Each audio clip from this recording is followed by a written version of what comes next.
Salam uşaqlar, bugün 9-cu sinifə aid deməli audio mətn işləyirik. 14-cü mətnimizdir. Səhifə 175 və videolarım davamlı olması üçün sadəcə bəyənməyiniz və abunə olmağınız kifayətdir uşaqlar. Belə başlayaq.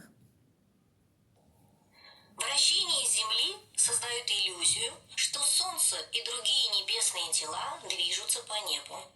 И мы говорим, что день начинается, когда Солнце встает на востоке и кончается, когда оно садится на западе. А нахождение Солнца высоко в небе между этими двумя положениями означает, что прошла половина дня.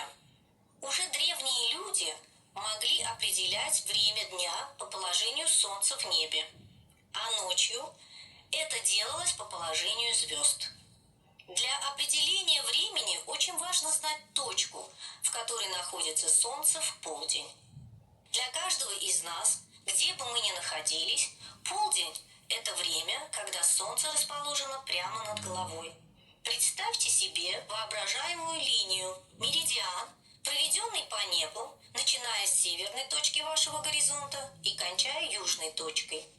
Когда Солнце пересекает этот ваш меридиан, наступает полдень. Пока Солнце находится восточнее этой линии меридиана, длится дополуденное время. Все люди, живущие в одном временном поясе, наблюдают полдень в одно и то же время. Поэтому поясное время изменяется, когда вы передвигаетесь из одного временного пояса в другой. Dinlədiniz uşaqlar, indi də mən tərcümə edim. Deməli, yer kürəsinin fırlanması günəşin və digər göy cisimlərin göydə hərəkət etdiyi təsəvvürünü yaradır. Biz deyirik ki, deməli günəş şərqdən çıxanda başlayır və qərbdə batanda bitir.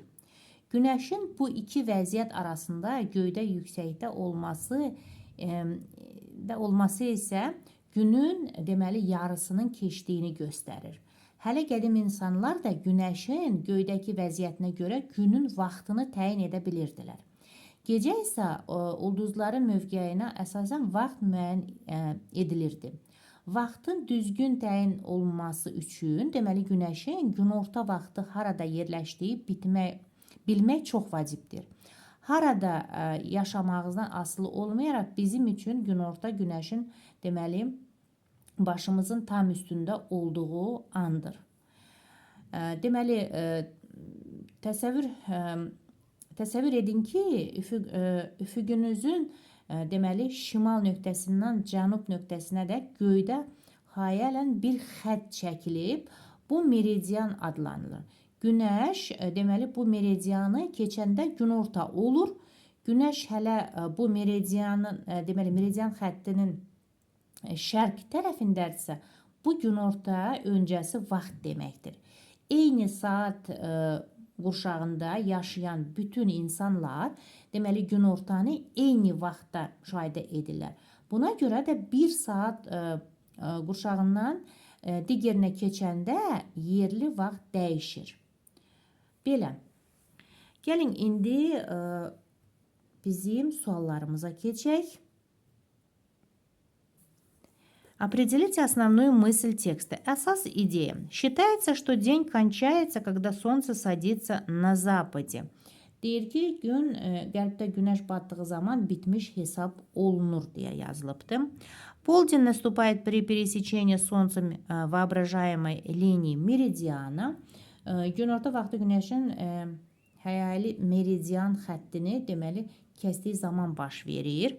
Солнце находится высоко в небе в полдень. Günorta vaxtı günəş səmada çox yuxarıdadır, belə deyək də. Ondan sonra уже в древности время для определения время dня определяли по положению солнца в небе. Bəli, bax bu düz əsas ideya budur. Yəni deyir ki, hələ qədim zamanlarda günün vaxtı günəşin səmadakı mövqeyi ilə müəyyən edilirdi deyə. Bu düzdür. D варианта. 54. Дополните предложение информации из текста. Из-за вращения нашей планеты нам кажется, что deyir ki, belə deyək də, Planetimizin fırlanmasına göre bizə elə gəlir ki, можно увидеть меридиан, meridianı görə bilərik. Поясное время изменяется, deməli vaxt dəyişir. Ondan sonra небесные тела движутся по небу, göy cisimləri səma üzərində hərəkət edir. Половина dня прошла, günün yarısı keçdi. День кончается на западе, gün qərbdə bitir. Əlbəttə ki, biz də bilirik ki, небесные тела движутся по небу deyə biz 54-də C вариантını seçirik. Из-за вращения нашей планеты нам кажется, что небесные тела движутся по небу. Беля. Дальше. Так, исходя из текста, определите верный ответ на вопрос. Каково положение Солнца в небе в полдень? Deyir ki, günorta güneşin samada mövqeyi necədir? Yəni, Солнце находится в северной точке горизонта. Güneş üfüqün şimal nöqtəsindədir. Солнце находится в восточной линии меридианы. Güneş deməli meridian xəttindən qərbdə yerləşir. Ondan sonra Солнце находится западнее линии меридиана. Güneş meridian xəttindən qərbdə yerləşir. Солнце переходит от одного временного пояса в другой. Güneş bir saat qurşağının digərinə keçir. Солнце расположено прямо над головой. Güneş birbaşa başın üstündə yerləşir də deyək. Belə. Əlbəttə ki, biz də E variantını seçirik. Солнце расположено прямо над головой. İndi səhv və düz. Живущие в одном временном поясе люди не могут наблюдать полдень одновременно. Deyir ki, eyni saat qurşağında yaşayan insanlar eyni vaxtda günorta vaxtı müşahidə edə bilməzlər. Düzdürmü, yoxsa doğrudurmu? Əlbəttə ki, неверно. Дополуденное время длится, пока Солнце находится западнее линии меридиана. Düzdür, yoxsa səhvdir? Deyir ki, deməli, günortadan əvvəlki vaxt günəşin meridian xəttindən, yəni günortadan əvvəl deyəndə do poludенное də səhər deməkdir də. Vaxt günəşin meridian xəttinin qərbində olduğu vaxt davam edir. Biz də так, дополуденное время длится, пока Солнце находится западнее линии меридиана. Deməli, biz onda bu неверноdır. Так, люди говорят, что день начинается, когда Солнце встает на востоке. Deyir ki, insanlar deyir ki, gün şərqdən günəş doğduğu zaman başlayır. Səhvdir ya da düzdür? Əlbəttə ki, düzdür. Воображаемую линию меридиан проводит по небу, начиная с северной точки горизонта. Üfüqün deməli şimal nöqtəsindən başlayaraq səma üzərində xəyali meridian xətti çəkilir. Səhvdir yoxsa düzdür? Əlbəttə ki, düzdür. Belə uşaqlar, sağ olun, görüşərik.